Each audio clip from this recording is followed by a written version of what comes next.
Hello दोस्तों, कैसे हैं आप लोग? आई होप आप लोग अच्छे होंगे। आज हम कोलबर्ग का नैतिक विकास का सिद्धांत पार्ट 2 लेकर आए हैं।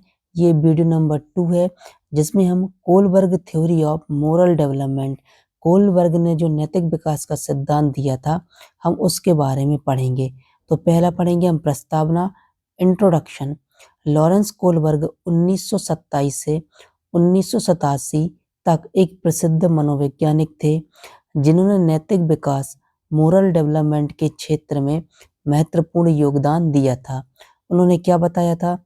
उनके अनुसार नैतिकता जो होती है जन्मजात नहीं होती है। बच्चे जैसे जैसे विभिन्न अवस्थाओं से होकर गुजरते हैं, उनका नैतिक विकास होता जाता है। और कुछ लोग नैतिक विकास कर पाते हैं और कुछ लोग नैतिक विकास नहीं कर पाते हैं। दूसरा, यह कॉग्निटिव विकास, संज्ञानात्मक विकास के साथ बढ़ती है।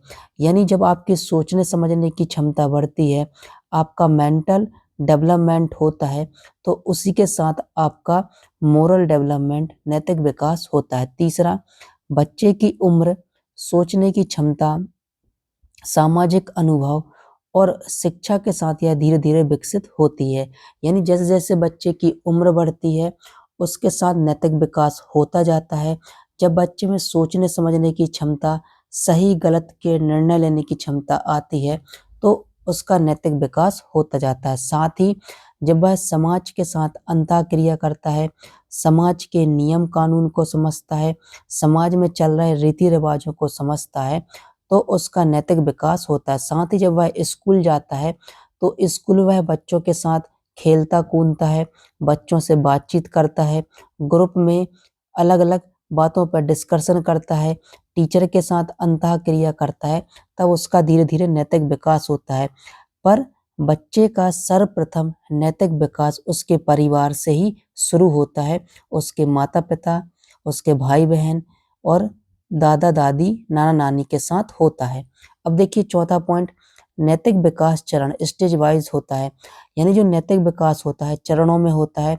तो कोलबर्ग ने नैतिक विकास के 3 स्तर बताए और 6 चरण बताए हैं।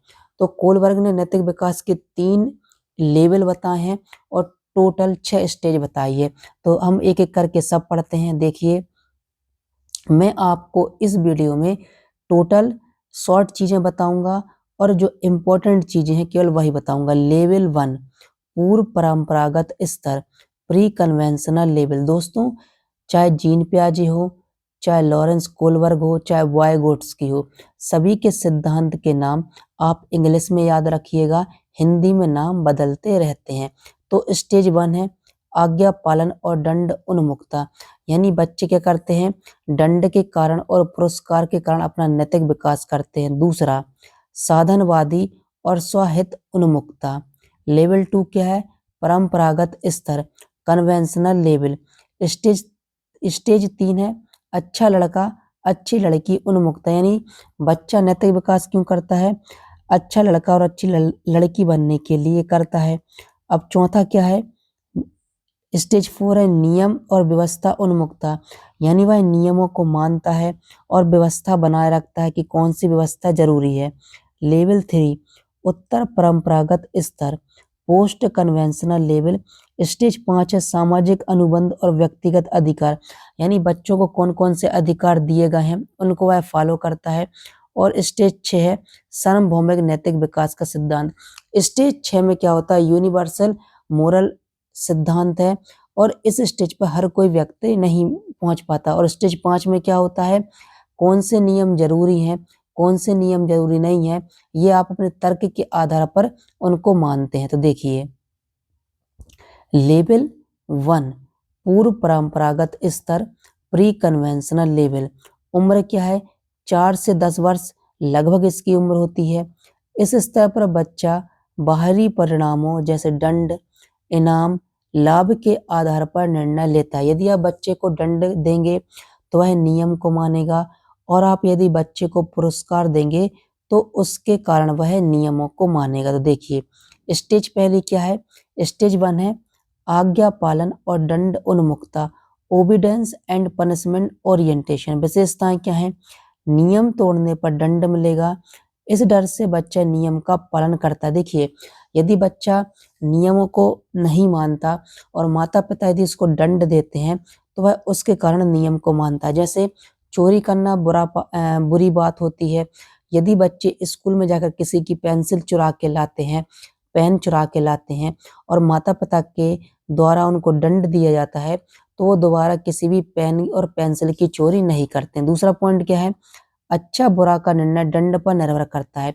यदि बच्चे अच्छा काम करेंगे, आप उसे पुरस्कार देंगे, तो उनका नैतिक विकास होगा और यदि बच्चे चोरी करते हैं, किसी बच्चे की पेंसिल चुरा के ले आते हैं और आप उन्हें दंड देते हैं, तो उसके आधार पर उनका नैतिक विकास होता है। देखिए, और तीसरा पॉइंट क्या है? नैतिकता का आधार क्या होगा मुझे? यानी आप यदि आप कोई कहना चाहिए नियमों को तोड़ेंगे तो क्या होगा मुझे? यानी मेरे ऊपर क्या होगा? मुझे पुरस्कार मिलेगा, दंड मिलेगा। उसके सोच के आधार पर ही वो क्या करता है? नैतिकता के नियमों को मानता है। अधिकार को बिना सवाल मानना, यानी वो क्या करता है? बिना सवाल पूछे अधिकार को मान लेता है। जैसे दंड एक अधिकार है, पुरस्कार एक अधिकार है, तो अधिकारों को जो भी बनाए जाते हैं कि चोरी करना बुरी पाप है, किसी से गलत शब्दों में बात करना बुरी बात है, ये क्या है? ये एक नियम कानून है और यह नियम कानून वह बिना सवाल जवाब के मानने लगता है। उदाहरण क्या है देखिए? पहला, बच्चा इसलिए होमवर्क करता है ताकि टीचर डांटे नहीं। देखिए, चूंकि कई बार क्या होता है, जो टीचर होते हैं बच्चों को मारते हैं, पीटते हैं और दंड देते हैं जब वह होमवर्क करके नहीं लाते हैं। इसलिए बच्चे होमवर्क करके लाते हैं ताकि उनको दंड ना मिले। दूसरा, चोरी इसलिए गलत है क्योंकि पकड़े गए तो मार पड़ेगी। जैसे मैंने आपको बताया, यदि बच्चा पेंसिल चुरा के लाता है तो माता-पिता उसे डाँटेंगे, उसे दंड देंगे या उसे मारेंगे, पीटेंगे। इसलिए वह चोरी नहीं करता है और चोरी करना गलत बात है। अब सीटीईटी में इसकी क्या उपयोगिता है देखिए, छोटे बच्चों में नैतिकता दंड और डर पर आधारित होती है। यानी जो बच्चे होते हैं 2 से 11 साल के, उनमें नैतिकता किस पे होती है? यदि उनको दंड दिया जाएगा तो उस पर उनकी नैतिकता आधारित रहेगी या उनको पुरस्कार दिया जाएगा तो उस पर उनकी नैतिकता निर्भर रहेगी। स्टेज 2, साधनवादी और स्वहित उन्मुखता, इंस्ट्रूमेंटल एंड रिलेटिविस्ट ओरिएंटेशन। इसकी विशेषताएं क्या है दूसरे स्टेज की? बच्चा सोचता है मुझे क्या मिलेगा? देखिए, चूँकि बच्चा कोई भी नैतिक कार्य क्या करता है, किसी चीज़ के मिलने पर ही वह नैतिक व्यवहार करेगा। यदि वह अच्छा नैतिक व्यवहार करेगा, तो आप उसे चॉकलेट देंगे, पुरस्कार देंगे, डॉल देंगे, इसलिए वह क्या करता है, इस तरीके के नैतिक व्यवहार करता है। दूसरा, लाभ और विनिमय, गिव एंड टेक के आधार पर निर्णय। देखिए, जैसे यदि आपका छोटा बच्चा है, यदि छोटे बच्चे को आपने चॉकलेट दी, तो छोटा बच्चा भी अपनी चॉकलेट आपको देगा। यदि आपने छोटे बच्चे को एक रोटी नहीं दी जब वह लंच कर रहा था, दोस्त ही दोस्तों में बात हो रही है, एक दोस्त ने जब उसने माँगा कि मुझे रोटी दे दो एक, उसने रोटी नहीं दी, तो जब वह दोस्त उससे रोटी माँगेगा तो वह भी रोटी नहीं देगा, क्योंकि गिव और टेक का नियम चलता है। तीसरा, व्यवहार इनोसेंट सेल्फिशनेस पर आधारित होते हैं। देखिए, यानी आपका जो व्यवहार होता है वो सेल्फ सेंटर्ड होता है, यानी आप अपने बारे में सोचते हैं। यदि वह व्यक्ति मेरी पीठ खुजाएगा तो मैं भी उसकी पीठ खुजाऊंगा। यदि वह व्यक्ति मुझे टॉफी देगा तो मैं भी उसे टॉफी दूंगा। यदि वह व्यक्ति मुझे पराठा देगा तो मैं भी पराठा दूंगा। देखिए, उदाहरण क्या है? मैं अपना खिलौना दूंगा अगर तुम मुझे अपनी चॉकलेट दोगे। जो मैंने आपको बताया, यदि बच्चा अपनी चॉकलेट देगा तो दूसरा बच्चा उसे खिलौना देगा खेलने के लिए। बच्चा काम इसलिए करता है ताकि इनाम मिले। देखिए, जब घर में मेहमान आते हैं और जो बच्चा इस उम्र में होता है वह क्या करता है, पानी पिलाता है, चाय पिलाता है। क्यों पिलाता है? ताकि उसे इनाम मिल सके, उसकी प्रशंसा की जा सके। सीटीटी में क्या उपयोगी देखिए, इस चरण में नैतिकता व्यक्तिगत लाभ पर आधारित होती है। यानी जो बच्चा होता है अपने व्यक्तिगत लाभ के बारे में सोचता है कि यदि मैं अच्छा व्यवहार करूँगा तो बदले में मुझे चॉकलेट मिलेगी, बदले में मुझे पैसे मिलेंगे या बदले में उसे जो भी चाहिए वह मिलेगा। इस आधार पर उसकी क्या होता है, उसका नैतिक व्यवहार होता है। अब देखिए, लेवल 2, परंपरागत स्तर, कन्वेंशनल लेवल। उम्र क्या है? लगभग 10 से 16 वर्ष की अवस्था है। और क्या होता है, व्यक्ति व्यवहार इसलिए करता है क्योंकि समाज ऐसा चाहता है। देखिए, समाज में जो नियम होते हैं और माता पिता जैसे नियमों को चाहते हैं, बच्चा उनके अनुसार क्या करता है, नियमों का पालन करता है। मुख्य लक्ष्य क्या है, स्वीकृति है, अच्छा व्यक्ति बनना है, नियमों का पालन करना, जैसे ट्रैफिक नियमों का पालन करना। समाज ने या देश ने ट्रैफिक नियमों को इस प्रकार बनाया है तो बच्चे ट्रैफिक नियमों का पालन करेंगे। तीसरा स्टेज क्या है, देखिए, अच्छा लड़का, अच्छी लड़की, उन्मुक्ता, good boy and good girl orientation. विशेषताएं क्या है, पहली, सामाजिक स्वीकृति सबसे बड़ा लक्ष्य है। देखिए, माता पिता ने जो नियम बनाए हैं या समाज में जो नियम बनाए हैं या स्कूल में वह नियम बनाए हैं, उनका वह पालन करता है, क्योंकि जब वह उनका पालन करेगा तो वह अच्छा लड़का कहलाएगा, अच्छी लड़की कहलाएगा और उसकी प्रशंसा की जाएगी। दूसरे क्या सोचेंगे, इस आधार पर निर्णय लेता है। देखिए, जब बच्चा इस उम्र में होता है तो वह दूसरे के निर्णय से बहुत प्रभावित होता है कि दूसरे वाले व्यक्ति या दूसरे व्यक्ति मुझे कैसा मानते हैं, अच्छा मानते हैं, बुरा मानते हैं। यदि उसे बुरा मानेंगे तो वह अपने व्यवहार को बदलेगा, है ना, और अपनी चीजों को बदलेगा। देखिए, प्रेम मित्रता संबंधों को महत्व, चूंकि इस अवस्था में बच्चा बाल अवस्था में आ जाता है और अपने पीयर ग्रुप में रहता है, तो इसलिए इसमें मित्रता बहुत ज्यादा होती है और मित्रता में प्रेम संबंध भी ज्यादा होता है। यानी वह मित्रता मतलब जो मित्र होते हैं उसकी हर संभव मदद करता है, पढ़ाई में मदद करता है, क्रिकेट खेलने में मदद करता है और लिखने में मदद करता है, कॉपियां लिख देते हैं दोस्त एक दूसरे की, इस प्रकार वह क्या करते हैं, मदद करते हैं। उदाहरण क्या, देखिए, बच्चा इसलिए मदद करता ताकि लोग कहें कि वह अच्छा है। देखिए, चूंकि वह स्कूल के नियम क्यों मानता है, ताकि स्कूल के जो टीचर हैं वह यह कह सके कि यह नियम मानता है इसलिए यह अच्छा लड़का है और अच्छी लड़की, यानी उसकी प्रशंसा चाहता है। दूसरा, शिक्षक की नजर में अच्छा दिखने के लिए नियम का पालन करता है, जो मैंने अभी बताया। अब सीटीईटी में क्या उपयोगिता है, छात्र दूसरों की पसंद नापसंद के आधार पर नैतिक निर्णय लेते हैं। देखिए, यदि छात्र को, जैसे टीचर को पसंद है कि बच्चे इस नियम को माने, तो सभी बच्चे उस नियम को मानते हैं। और यदि जैसे पीयर ग्रुप की बात करें, यदि कोई मतलब बहुत दोस्तों का यदि बहुत बड़ा ग्रुप यह मानता है कि तुम यदि यह करोगे तो सभी दोस्त खुश होंगे, तो बच्चा वही करता है जो सभी दोस्त कहते हैं। इसलिए बच्चों को हमेशा देखा जाता है कि उनका नैतिक विकास किस तरीके से हुआ है। अब स्टेज 4 है, नियम और व्यवस्था उन्मुखता, लॉ एंड ऑर्डर ओरिएंटेशन। विशेषताएं क्या हैं, समाज के नियमों कानूनों का पालन करना नैतिकता का आधार है। जैसे समाज ने किन नियमों को बनाया, ट्रैफिक नियमों को बनाए, तो ट्रैफिक नियमों को वह पालन करता है। और समाज ने ये भी नियम बनाए कि यदि जिस व्यक्ति को मदद की जरूरत है, चाहे वो व्यक्ति जिस तरह का हो, उसे भूख लगी है तो खाना खिलाओ, यदि वह चल नहीं सकता तो उसे कहीं छोड़ के जाओ, इस प्रकार के नियम बनाए हैं। तो बच्चा इन प्रकार के नियमों का पालन करके वह दूसरों की मदद करता है, ट्रैफिक नियमों को मानता है।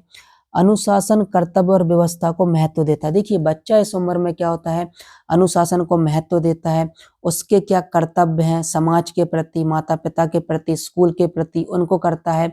और किन व्यवस्था की जरूरत है, यानी वह व्यवस्था का पालन करता है जिससे उसकी प्रशंसा की जा सके और नियम फॉलो किए जा सकें। और कानून तोड़ना गलत है, चाहे परिस्थिति कोई भी हो। देखिए, इस उम्र में क्या होता है, वह ट्रैफिक नियमों को नहीं तोड़ता है।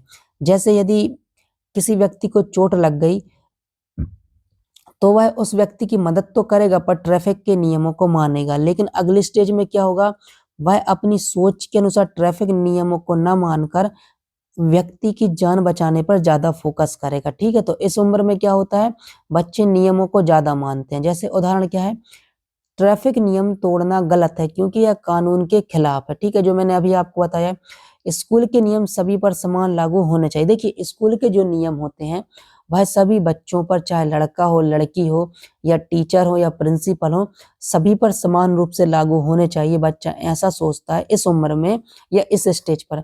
सीटीईटी में क्या उपयोगिता है, विद्यालय में अनुशासन का महत्व इसी चरण में ज्यादा दिखाई देता है। यानी जो बच्चे होते हैं वह सबसे ज्यादा अनुशासन का पालन कब करते हैं, इस उम्र में करते हैं, इस स्टेज पे करते हैं। अब देखिए, लेवल 3, उत्तर परंपरागत स्टेज, पोस्ट कन्वेंशनल लेवल। उम्र क्या, 16 वर्ष के बाद हर कोई इस स्तर तक नहीं पहुंचता। इस स्तर पर व्यक्ति नैतिक सिद्धांतों के आधार पर निर्णय लेता है, ना कि समाज के दबाव में। देखिए, वह नैतिक सिद्धांत के आधार पर निर्णय लेगा, ना कि समाज ने जो नियम बनाए उसके आधार पर। जैसे जैसे किसी व्यक्ति का एक्सीडेंट हो गया, अब उसकी जान बचानी है, तो बच्चा ट्रैफिक नियमों को नहीं मानेगा, वह ट्रैफिक नियमों को तोड़ के बच्चे की क्या बचाएगा, जान बचाएगा। अब देखिए स्टेज 5 क्या है। स्टेज 5 है सामाजिक अनुबंध और व्यक्तिगत अधिकार, सोशल कॉन्ट्रैक्ट ओरिएंटेशन। इसकी विशेषताएं क्या है हम देखेंगे। कानून और समाज उपयोगी है यदि वे जनता की भलाई करें। देखिए, कानून को वह जब मानता है और समाज के नियमों को वह तब मानता है और उनका पालन तब करता है जब वह जनता की भलाई के लिए हो। यदि उन नियम से, उन कानूनों से जनता की भलाई नहीं हो रही है, जनता का शोषण हो रहा है, तो वह उन नियमों का खंडन करता है, उन नियमों का विरोध करता है। नैतिकता कानून से ऊपर हो सकती है। देखिए, जैसे मैंने अभी वो ट्रैफिक का नियम बताया कि बच्चे की जान बचानी थी, तो उसने ट्रैफिक नियमों को नहीं माना। इसमें क्या हुआ, जान बचाना बच्चे की ज्यादा जरूरी है, ट्रैफिक नियमों को मानना उतना जरूरी नहीं। इसलिए इस पर नैतिकता, नैतिकता क्या है, बच्चे की जान बचाना, तो नैतिकता कानून से ऊपर होती है। ठीक है। अब देखिए, मानव अधिकार, न्याय, स्वतंत्रता का महत्व होता है। देखिए, मानव के क्या अधिकार हैं, हर मानव को उनके अधिकार मिलने चाहिए। बच्चा इस स्टेज पर आ जाता है। हर व्यक्ति को न्याय मिलना चाहिए, किसी के साथ अन्याय नहीं होनी चाहिए, वह इन चीजों को मानता है। और सभी व्यक्तियों को स्वतंत्रता मिलनी चाहिए, आजादी मिलनी चाहिए, लेकिन समाज के नियमों के अनुसार। जैसे स्वतंत्रता का मतलब ये नहीं है कि आप कुछ भी गलत काम करने लगे। ठीक है, स्वतंत्रता का मतलब ये है कि आप देश की भलाई करें, समाज की भलाई करें, लोगों की भलाई करें। इस प्रकार के नियमों को वह क्या करता है, मानता है और अपनाता है। उदाहरण क्या है, अन्यायपूर्ण कानूनों का विरोध करना चाहिए। देखिए, मैंने जो बताया, जो कानून समाज की भलाई के लिए नहीं होते, लोगों का शोषण करते हैं, उन कानूनों का क्या करते हैं, इस उम्र में आकर बच्चे विरोध करते हैं, उनको मानते नहीं है। नागरिकों के अधिकारों के लिए आवाज उठाना, इस उम्र में क्या होता है, जो नागरिकों के अधिकार हैं उनके लिए वह क्या उठाते हैं, आवाज उठाते हैं। जैसे नेपाल में जैन जेड प्रोटेस्ट हुआ था, आपने देखा था कि जो इस उम्र के बच्चे थे उन्होंने सरकार के खिलाफ क्या किया, आंदोलन किया। वह क्यों किया, क्योंकि नागरिकों का शोषण हो रहा था, नागरिकों को अधिकार नहीं मिल रहा था, इसलिए वहां के लड़कों ने क्या किया था, प्रोटेस्ट किया था। अब सीटीटी में इसकी क्या उपयोगिता है, लोकतांत्रिक मूल्यों, संवैधानिक अधिकारों का समझ विकसित होती है। यानी इस उम्र में क्या होती है, जो लोकतांत्रिक देश में जो लोकतंत्र ने, जो कॉन्स्टिट्यूशन ने अधिकार दिए हैं, उन अधिकारों को सभी को मिलने चाहिए। संवैधानिक अधिकारों और संवैधानिक नियमों को सभी को मानना चाहिए। वह यह विश्वास करता है, यह सोच अपनाता है। अब देखिए, स्टेज 6 है सार्वभौमिक नैतिक नैतिक सिद्धांत, यूनिवर्सल एथिकल प्रिंसिपल। और इस स्टेज पर हर कोई नहीं आ पाता है। विशेषताएं, उच्च स्तरीय नैतिक आदर्श, सत्य, न्याय, समानता और मानवता। देखिए, इसमें मानवता को ज्यादा इंपॉर्टेंस दी जाती है कि मानव सबसे ऊपर धर्म है। यहाँ पर समानता के अधिकार पर बल दिया जाता है कि सभी को समान अधिकार है। यहाँ पर न्याय के सिद्धांत पर बात की जाती है, न्याय के सिद्धांत को अपनाया जाता है कि सभी को न्याय मिलना चाहिए, चाहे वो लड़का हो, लड़की हो, छोटा बच्चा हो, बुजुर्ग हो, चाहे जानवर हो। और हमेशा सत्य को अपनाना चाहिए, जो चीज सत्य है उसको हमेशा माननी चाहिए। और इस स्टेज पर हर व्यक्ति नहीं आ पाता। और देखिए, दूसरा पॉइंट है, व्यक्ति अपने सिद्धांतों के आधार पर निर्णय लेता है, भले ही समाज विरोध करे। देखिए, जो नियम व्यक्ति की भलाई के लिए हैं, दूसरे व्यक्ति की भलाई के लिए हैं, जो नियम प्रकृति के लिए हैं, पर्यावरण के लिए हैं, जो नियम एनिमल के बचाव के लिए हैं, उन सिद्धांतों का निर्णय लिया जाता है। लेकिन यदि समाज इसका विरोध करे तो वह समाज का विरोध करने लगते हैं। जैसे गांधी जी, नेल्सन मंडेला जैसे लोगों ने इस चरण का उदाहरण। जैसे गांधी जी ने अंग्रेजों का विरोध किया, बहुत सारे लोग अंग्रेजों को सपोर्ट भी करते थे कि अंग्रेज जो कर रहे हैं वो सही कर रहे हैं, पर गांधी जी ने क्या कहा, गांधी जी ने कहा कि आप सभी का क्या कर रहे हैं, सभी को दंड दे रहे हैं, सभी को स्वतंत्रता का अधिकार है, सभी को जीने का अधिकार और सभी और पूरा देश स्वतंत्र हो, ऐसी उन्होंने क्या की कामना की, ऐसा उन्होंने गतिविधियां की और देश को आजाद कराने के लिए मदद की। इसी प्रकार नेल्सन मंडेला ने भी क्या किया, जो जाति प्रथा थी उस प्रथा को दूर किया। ठीक है, अब उदाहरण देखिए, सत्य के पक्ष में खड़ा रहना चाहे नुकसान हो। देखिए इस स्टेज में क्या होता है, हमेशा आदमी सही की ओर खड़ा रहता है, भले ही जान चली जाए लेकिन जो सही है उसके साथ वह खड़ा रहेगा चाहे सामने कोई हो, और अन्याय का विरोध करना चाहे दंड का जोखिम हो। देखिए इसमें हम क्या करते हैं, अन्याय का विरोध करते हैं, जो गलत चीज है, जो गलत निर्णय है उनका विरोध किया जाता है, भले ही जान चली जाए, भले ही कितना ही बड़ा दंड दिया जाए, इसमें वह लोग खड़े होते हैं। और इस स्टेज पर हर कोई नहीं पहुंच पाता, यह बात याद रखिएगा, गिने चुने लोग ही पहुंच पाते हैं। यह सर्वोच्च नैतिक विकास है, लेकिन सभी व्यक्ति इस स्तर पर नहीं पहुंचते हैं। देखिए मैंने कहा ना, यह नैतिकता का सर्वोच्च उच्च स्थान है, उच्च नैतिक विकास का सिद्धांत है, और यहाँ पर आम इंसान का पहुंचना बहुत ही मुश्किल होता है। जो इंसान के अंदर नैतिक मूल्य बहुत ज्यादा होते हैं, जन्म से लेकर जीवन के शुरुआती समय से लेकर वृद्धावस्था तक, जब तक वो जीवित हैं, वही लोग इस स्टेज तक पहुंच पाते हैं। अब देखिए कोलबर्गे के सिद्धांत की विशेषताएं क्या है। नैतिक विकास का जो क्रम है, नैतिक विकास क्रमिक है, चरण नहीं छोड़े जा सकते। यानी नैतिक विकास जो होते हैं वह चरण के अनुसार होते हैं, जिस चरण में जो नैतिक विकास होना चाहिए वही नैतिक विकास होगा।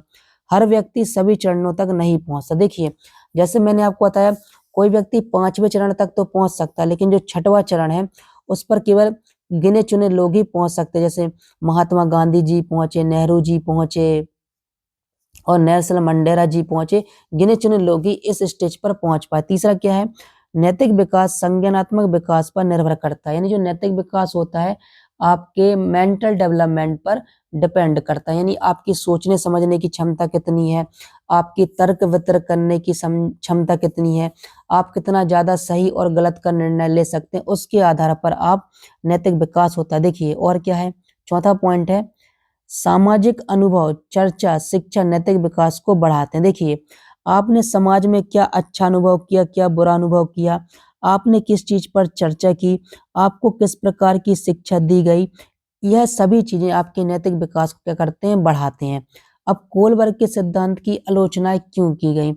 सिद्धांत पश्चिमी समाज पर आधारित। देखिए यह जो सिद्धांत है यह केवल पश्चिमी समाज पर आधारित है, इसने सभी समाज का क्या नहीं किया, परीक्षण नहीं किया, कि क्योंकि हर समाज में नियम कानून अलग होते हैं, तो यह समाज, इसने केवल अमेरिका और यूरोपियन कंट्री के समाज पर ही क्या किया है, अन्वेषण किया। इसने अन्य समाजों का अन्वेषण नहीं किया, खोज नहीं की, इसलिए इसका विरोध किया जाता है।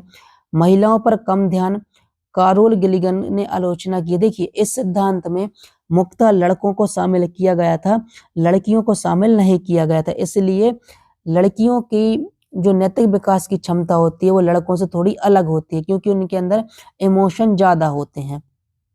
इसलिए जब इसमें महिलाओं को शामिल नहीं किया गया था तो इसकी आलोचना की गई थी। नैतिकता सिर्फ तर्क या नहीं, भावना भी शामिल है। देखिए नैतिकता में आपके तर्क तो शामिल होते हैं, आपका हाँ और नहीं भी शामिल होता है, पर इसके अलावा नैतिकता में और बहुत सारी चीजें भी शामिल होती हैं जो आपको धीरे धीरे समझ में आएंगी। किन किन क्या क्या चीजें शामिल होती हैं आप मुझे कमेंट बॉक्स में जरूर बताइएगा।